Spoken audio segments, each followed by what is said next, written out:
శ్రీ బాల త్రిపుర సుందరి దేవి కుంకుమార్చన యాగంలో పాల్గొనండి. సర్వ కష్టాలు తొలగి శుభ ఫలితాలు పొందండి. నమస్తే, సుమన్ టీవీకి స్వాగతం. వైష్ణవి హత్య కేసు అంతా బాగా వైరల్ అయిపోయింది.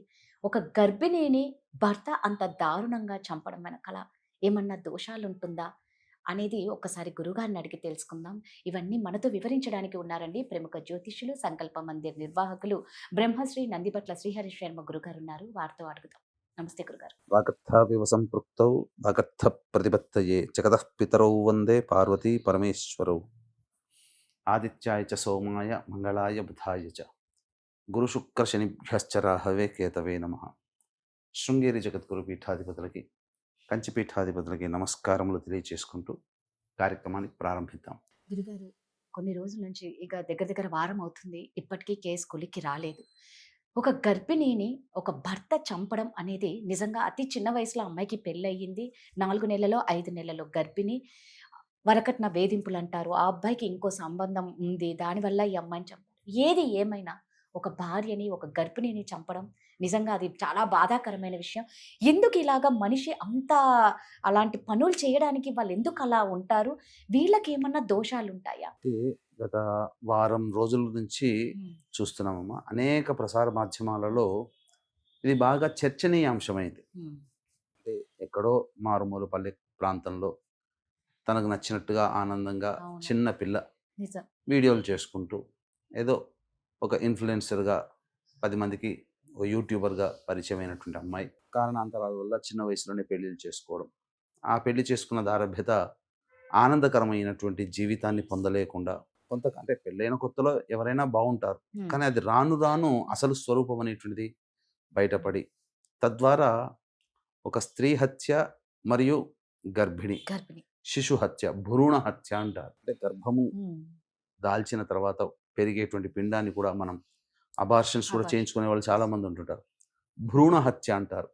ఈ 2 రకాలైనటువంటి దోషములు ఆ కుటుంబానికి ఏర్పడ్డాయి. అంటే తరచి చూసినట్లయితే అది ఎవరు కూడా అలాంటి సిచ్యుయేషన్ కుటుంబంలో జరగాలని కానీ, ఏ కుటుంబంలో కూడా అలాంటి పరిస్థితులు రాకుండా ఉండాలని ప్రతి వాళ్ళు కోరుకుంటారు. ఎందుకనంటే సంబంధించినట్టు చూసినట్లయితేనమ్మా, అన్నదమ్ములు సొంతంగా తోడబుట్టిన వాళ్ళు 2 కావచ్చు, కానీ కజిన్స్ వీళ్ళందరినీ చూస్తే దాదాపు 15 పైగా ఉన్నారు. అంతమందికి ఒకే ఆడపిల్ల అంత గారాబంగా పెరగడం ఒక రకంగా ఆ హరిబాబు అనేటువంటి వ్యక్తి పెళ్లి చేసుకోవడం వల్ల అదృష్టవంతుడే. ఎందుకనంటే తెలంగాణలో ఒక సామెత ఉంది, బండెడు చుట్టరిక ఉన్న బామర్ది లేని సంబంధం చేసుకోకూడదు అని. అది ఒకప్పటి మాట, ఇప్పుడు కాదు. అంతమంది బావమరుదులు ఉండి ఒక్క అమ్మాయిని అంత గారాబంగా చూసుకున్నప్పుడు అసలు ఇక్కడ బావగారిని అంటే విష్ణువుతో సమానంగా చూస్తారు తెలంగాణ ప్రాంతంలో. అల్లుడు అన్నా, బావన్నా, ఎంత గొప్పవాడైనా కానీ, ఎంత మామూలు స్థితిలో బావ ఉన్నా చాలా ప్రేమగా చూసుకుంటారు. అంతటి అదృష్టాన్ని జీవితాంతం పొందాల్సినటువంటి వ్యక్తి కొన్ని కారణావేశముల వల్ల ఆవేశంతో తనకి నిర్ణయం తీసుకోవడం, ఆ అమ్మాయిని తన సొంత ఇంట్లోనే హత్య చేయడం, భ్రూణ హత్య కూడా చేయడం, ఇవన్నీ జరిగినటువంటి కారణాంతరం వల్ల చూస్తేనమ్మా, కుటుంబంలో ఖచ్చితంగా దుర్మరణాలు ఉండి తీరుతాయి.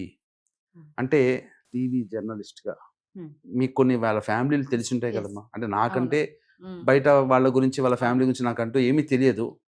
అంటే మీకు వచ్చిన సమాచారం ప్రకారము ఈ అమ్మాయి కుటుంబంలోనైనా కానీ, అబ్బాయి కుటుంబంలోకైనా కానీ ఏవైనా మర్డర్స్ కానీ, దుర్మరణాలు కానీ ఏమన్నా జరిగాయమ్మా? అంటే ఒక వీడియో రిలీజ్ అయింది గురుగారు. అందులో ఏమంటుందంటే, అమ్మాయి వాళ్ళ అమ్మనే సంథింగ్ ఎవరో మాట్లాడారు, ఈ బంధువులే.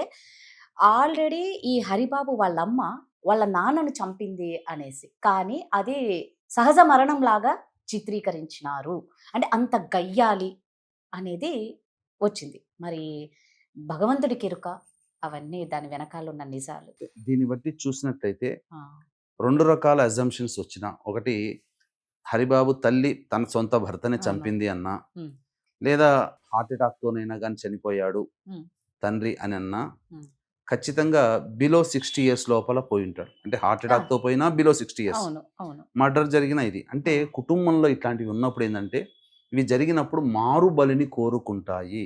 ఇది చాలా దోషంతో కూడుకుందమ్మా.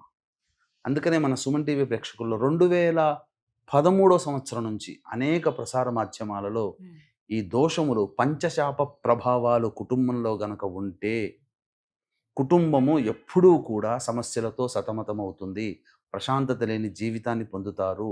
జరిగింది కదా, తండ్రి మరణం జరిగింది, అది హార్ట్ అటాక్ అయినా సొంత తల్లి మర్డర్ చేసినా అది దుర్మరణమే. బిలో 60 years లోపల ఎలాగైనా చనిపోయినా, లేదా దుర్మరణాలంటే road accident, fire accident, suicide attempt, నదిలో బావిలో పడి చనిపోవడం, ఇంట్లోంచి వెళ్ళిపోవడం, లివర్ ఫెయిల్యూర్, కిడ్నీ ఫెయిల్యూర్, క్యాన్సర్తో చనిపోవడం, పెళ్లి కాకుండా బ్రహ్మచారిగా కన్యగా చనిపోవడం, 60 సంవత్సరాల లోపల ఎలాంటి రోగమైనా ఏ విధంగానైనా చనిపోయినా, లేదా ఇప్పుడు చెప్పినటువంటి liver, kidney cancer, paralysis, stroke, ఇవి అబౌవ్ 60 తర్వాత కూడా ఇలా బాధపడి చనిపోయినా, పిండ ప్రదానాలు కుటుంబంలో చేయలేకపోయినా, ఆడపిల్లలే సంతానంగా ఉన్నా, ఇంటర్ కాస్ట్ ఇంటర్ రిలీజన్ మ్యారేజ్లు జరిగినా, మరి ఈ వైష్ణవి హరిబాబుది ఇంటర్ కాస్టా ఏంటమ్మా? లేదు గురుగారు, ఒకే క్యాస్ట్ అనే విన్నాము. ఒకే కాస్టా? ఒకే క్యాస్ట్ అనే.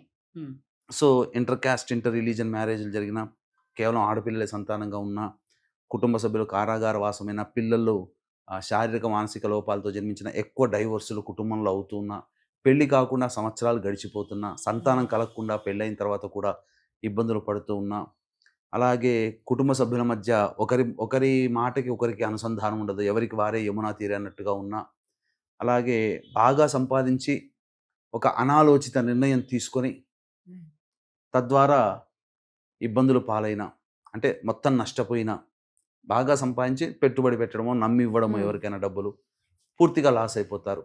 వాళ్ళతో పాటు పెళ్ళిళ్ళు అయిపోతుంటాయి. అంటే వివాహమైన తర్వాత అనే సందర్భంలో ఒక కుటుంబంలో ఒక జంటకి వివాహం అయితే ఆ జంటకి తోపుగా కొన్ని జంటలకు వివాహం అవుతుంది, కొన్ని జంటలేమో పైకి వస్తాయి, కొన్ని జంటలు ఎక్కడ వేసిన గొంగడ అక్కడే ఉన్నా, అలాగే ఏ జన్మలో ఏ పాపం చేసామని నరకయాత్ర అనుభవిస్తున్నామని తరచూ అనుకుంటుంటారు.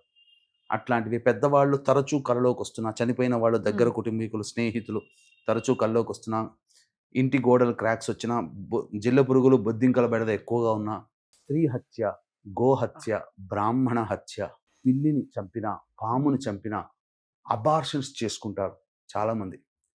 ఇప్పుడు కనాల్సిన టైం కాదు అని చెప్పి 3-4 నెలలు కడుపుతో ఉండగానే అబార్షన్స్ చేస్తారు. పెళ్లి కాకుండా కొంతమంది అబార్షన్స్ చేసుకుంటుంటారు. సో ఇలాంటివి కుటుంబంలో గనక ఉంటే ఖచ్చితంగా ఇవి దోషాలే, పంచశాప ప్రభావాలు అంటారు. అంటే స్త్రీ శాపము, గురు శాపము, దైవ శాపము, సర్పశాపము, పితృశాపము. ఏంటంటే ఈ దుర్మరణాలు జరిగినాయంటే, ఈ ఒక దుర్మరణం కుటుంబంలో జరిగితే అక్కడితో మనం ఆ పరిహారం కనుక మనం చేసుకుంటే, దుర్మరణం తాలూకు పంచదోష నివారణ, పంచశాప నివారణ జరిపించుకుంటే ఆ దోషం తాలూకు అక్కడికి ఆగిపోతుంది. తెలియక మనం ఎందుకులే ఈ పూజలన్నీ ఇట్లాంటివి అని చెప్పి డబ్బు ఖర్చునో లేకపోతే నమ్మకం లేకనో చాలామంది ఇలాగే చెప్తుంటారులే అని చెప్పి ఉంటే మళ్ళీ ఫ్యామిలీలో ఇట్లాంటి దుర్మరణాలు మారుబలిని కోరుకుంటాయి. అందుకనే చాలామంది కుటుంబాలలో బాబాయ్ పిల్లలు పోతారు ఇట్లాగే ఎవరైనా అని, కానీ వాళ్ళ సొంత కుటుంబంలోనే జరుగుతుంది. ఇలా ఒకే ఫ్యామిలీ అని అంటే మైల పట్టే బంధుత్వం ఉన్నటువంటి కుటుంబాల వరకు ఈ సంబంధించినటువంటి దోషం ఆపాదించబడింది. కాబట్టి ఎవరి కుటుంబంలో వీక్షించేటువంటి సుమన్ టీవీ ప్రేక్షకులు ఎవరైనా కానీ ఇట్లాంటి దోష ప్రభావం ఉంది అని అంటే ఖచ్చితంగా పరిహారం చేసుకోండి. మీ భవిష్యత్తు తరాలకి రాకుండా ఉంటుంది. ఈనాడు చేసే చిన్న పరిహారం రేపు మీ యొక్క సంపూర్ణ కుటుంబాన్ని కూడా రక్షిస్తుంది అని చెప్పవచ్చు. అందుకనే దీన్ని దృష్టిలో పెట్టుకుని 2013 నుంచి మన పీఠం ఆధ్వర్యంలో ప్రతి నెల ఈ పంచశాప దోష నివారణ పూజల హోమాలు జరిపించడం జరుగుతుంది. మొన్న మార్చి 17వ తారీఖు రోజున కూడా చేయించడం జరిగింది. అలాగే ఏప్రిల్ 17వ తారీఖు రోజున కూడా, వచ్చే నెల ఏప్రిల్ 17వ తారీఖు రోజున కూడా చేయించడం జరుగుతుంది. కాబట్టి ఎవరైనా అవకాశం ఉన్నటువంటి వాళ్ళు ఇలాంటి దుర్మరణ, ఒక వైష్ణవి కేసు అనేటువంటిది ఇటువంటిదమ్మా. ఇప్పటికైనా కానీ మీరు అంటే ఇక్కడ సందర్భంలో ఎట్లా ఉంటుందంటే, ఇంత చిన్న వయసులో చనిపోతే కోరికలు తీరకుండా చనిపోవడం వల్ల అక్కడక్కడే తిరుగుతూ ఉంటుందట ఆత్మ. ఇప్పుడు ఇంకో బిడ్డ, ఇప్పుడు 2 ఆత్మలే అంతే కదమ్మా, 2 ప్రాణాలు కదా, అక్కడక్కడికే తిరుగుతుంటుంది, తరచూ కలలోకి వస్తూ ఉంటుంటుంది. ఇప్పుడు అదే అంటున్నాడు హరిబాబు అక్కడ జైల్లో. అంటే బయట మాటలు ఏంటి అంటే పిచ్చి పిచ్చి చేష్టలు చేస్తున్నాడు, ఏదో భయపడుతున్నాడు, కనిపిస్తుంది. అంటే ఇది లా పరంగా, మామూలుగా సైన్స్ పరంగా ఏమంటారు, ఇవన్నీ డ్రామాలు, అంటే బయట అంతా ఇవన్నీ డ్రామాలు అంటున్నారు. మరి అది ఎంత వాస్తవం కావచ్చు, అభూత కల్పన కానీ కావచ్చు. ఆత్మ మాత్రం ఘోషిస్తూ ఉంటుంది. ఖచ్చితంగా, ఎందుకంటే ఆమె కనీసం ఒక 70-80 సంవత్సరాలను జీవించాల్సిన వ్యక్తి లేదు, కదమ్మా. అవును, చాలా చిన్న వయసు కదా చాలా చిన్న గురుగారు. వయసు, 18-19 అదే, ఏళ్ళకి. అంతే. ఈ అబ్బాయి వీడు చంపేసేసాడు, దుర్మార్గుడు. ఉమ్, చంపేంత ఇది దుర్మార్గమే ఒక రకంగా, నిజంగా, అవును, సైకోయిజంతో. yes, అవును. అంటే ఒక ప్రేరణ, అంటే ఆ ఎంత గొప్ప చదువుకున్న వ్యక్తి కూడా ఉమ్, ఎలా ఉంటుందనంటే కొన్ని సందర్భాల్లో తను ఏం చేస్తున్నారో తెలియకుండానే ఇవి అంటే ఇవి ప్రేరేపణ జరుగుతుంటాయి, మారుబలిని కోరుకుంటాయి. తండ్రి దుర్మరణం, ఉమ్. అట్లాగే తన తరానికి వచ్చేసరికి తన కట్టుకున్న భార్యని చంపాడు కదా. తన రక్తమే లోపల ఉండేది ఆ బిడ్డ. ఆ, ఇలా. అలాంటిది. కాబట్టి ఆ విచక్షణ జ్ఞానాన్ని కోల్పోతారు. అందుకని ఇప్పుడు చాలా మంది కుటుంబాల్లో మర్డర్స్ జరిగినా, మర్డర్స్ చేసిన వాళ్ళ కుటుంబంలో ఖచ్చితంగా ఈ పంచశాప దోష ప్రభావం అనేటువంటిది ఉంటుంది. తరతరాలకి ఆ దోషం. ఇప్పుడు పరిహారం తప్పకుండా ఈ వైష్ణవి తల్లిదండ్రులు చేసుకోవాల్సిందే, ఉమ్, ఆ అబ్బాయి చేయాల్సిందే. ఉమ్. తర్వాత తర్వాత బ్రతికుంటే బ్రతికుంటే ఏమైనా అమ్మాయికి న్యాయం జరగాలనే ఆ భగవంతుణ్ణి కోరుకుంటున్నాము. గురువు గారు చెప్పినట్టు నిజంగా ఇలాంటి దోషాలు ఎవరికైనా ఉంటే మాత్రం ఖచ్చితంగా కింద కనిపిస్తున్న నెంబర్కి కాంటాక్ట్ అవ్వండి, చక్కగా పరిహారాలు చేయించుకోండి. ధన్యవాదాలు గురుగారు. సర్వం శ్రీ ఉమామహేశ్వర పరబ్రహ్మార్పణమస్తు.